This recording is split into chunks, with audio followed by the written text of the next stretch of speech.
Many years ago, we Rotarians made a promise to the children of the world to rid our planet of the scourge of polio. We keep our promises, and the eradication of polio remains Rotary's highest priority. In order to cross the finish line, we need to remain vigilant.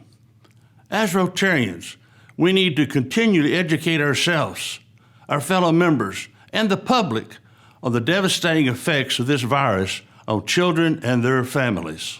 It's my pleasure to share a special preview of Rotary's documentary, Drop to Zero. It's an in-depth look at the historic effort to eradicate polio. I know you'll find this film as meaningful as I do. Let's take a look.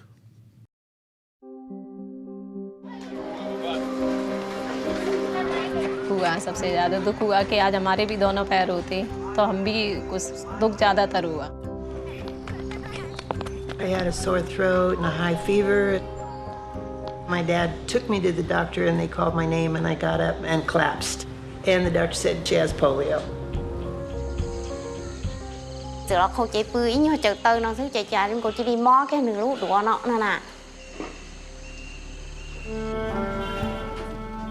Polio has preyed on humanity for thousands of years, moving around the world from person to person in an unbroken chain of infection.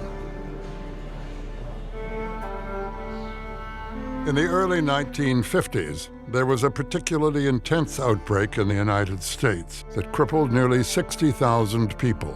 It was really frightening because there was no vaccine and you never knew who was going to get polio. Everybody knew somebody who had the disease. It's been described as the AIDS of the time. And in the parks, precautions are taken to prevent gatherings of youngsters.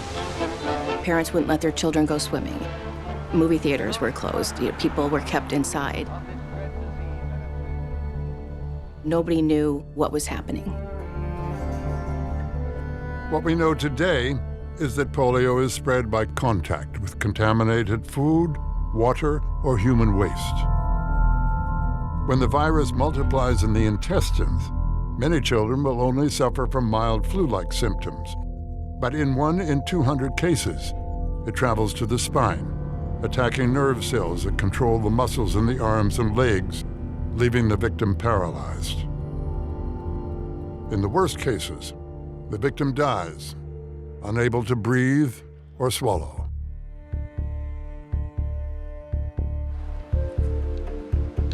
In 1954, at the height of the epidemic, Dr. Jonas Salk tested an injectable vaccine, which offered a first ray of hope.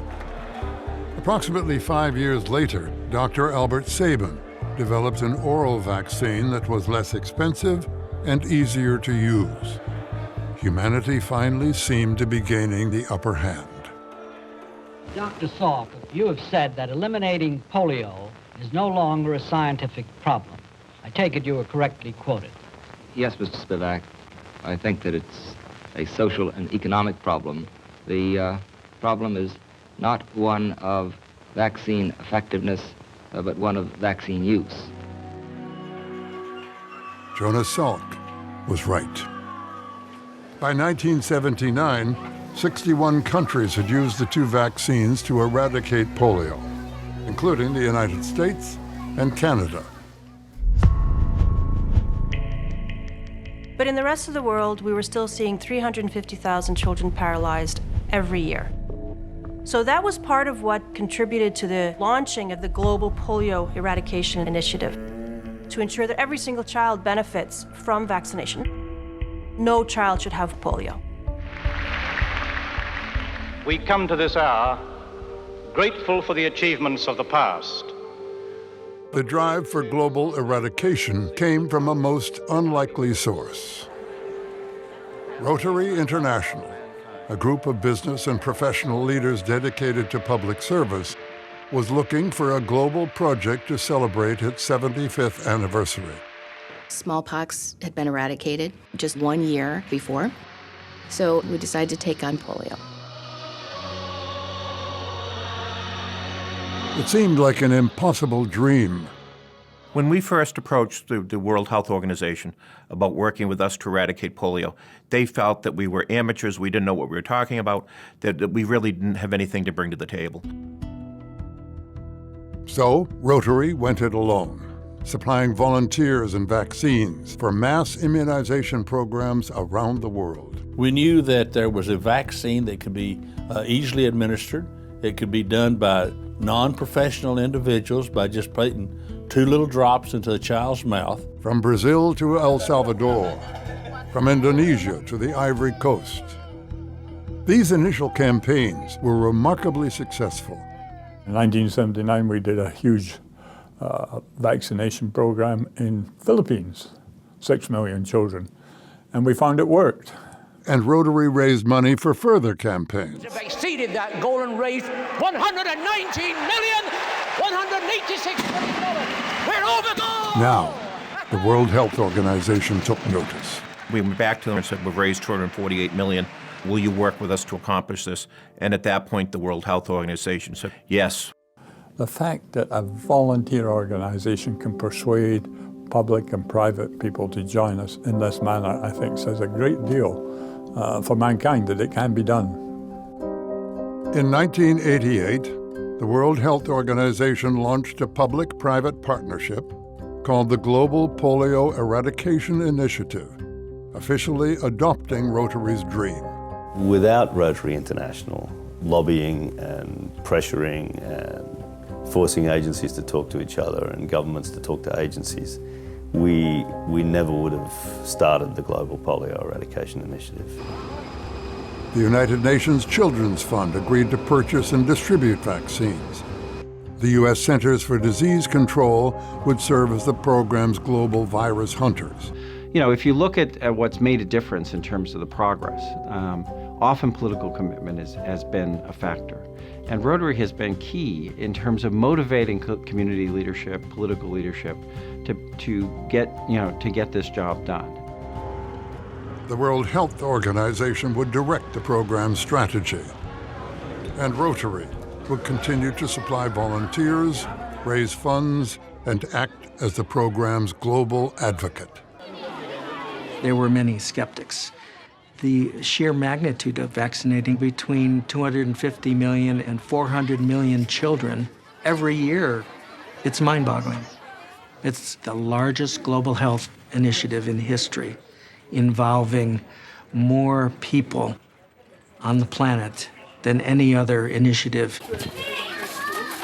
When the program started in 1988, the goal was to eradicate polio by the year 2000. Although the program missed its original deadline, the number of infected countries dropped from 125 to 9.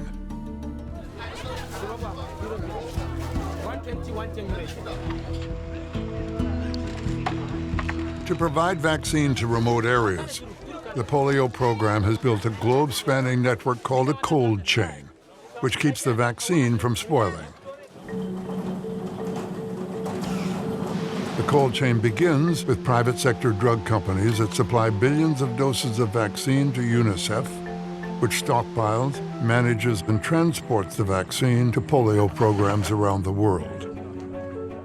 It's very, very difficult at the best of times to be able to reach people consistently every month with a viable vaccine that you've kept at the right temperature and get to every household and reach every child, let alone in areas of civil crisis.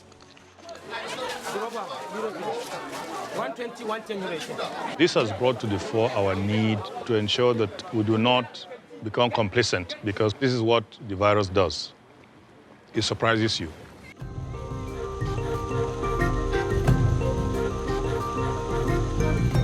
As the global program closes in on the goal of eradicating polio, all the stakes get higher. They'll say, we made a promise to the children of the world, and we haven't delivered yet, and we won't stop until we do.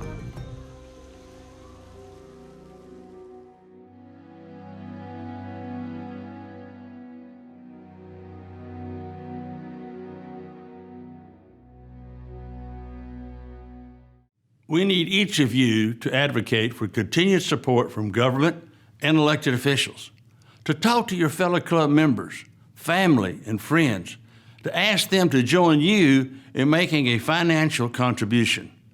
Let's not forget that every donation to End Polio Now will be matched 2 to 1 by the Bill and Melinda Gates Foundation. And finally, please encourage your district leaders to contribute district-designated funds. District-designated fund contributions will be matched 1 for 1 by the World Fund. And with a 2 to 1 Gates Foundation match, contributions of district-designated funds will yield a 6 to 1 match. These critical funds will save lives. That's our history, our vision, and our legacy. Rotary members had the audacity to start this campaign, and we won't stop until it's done.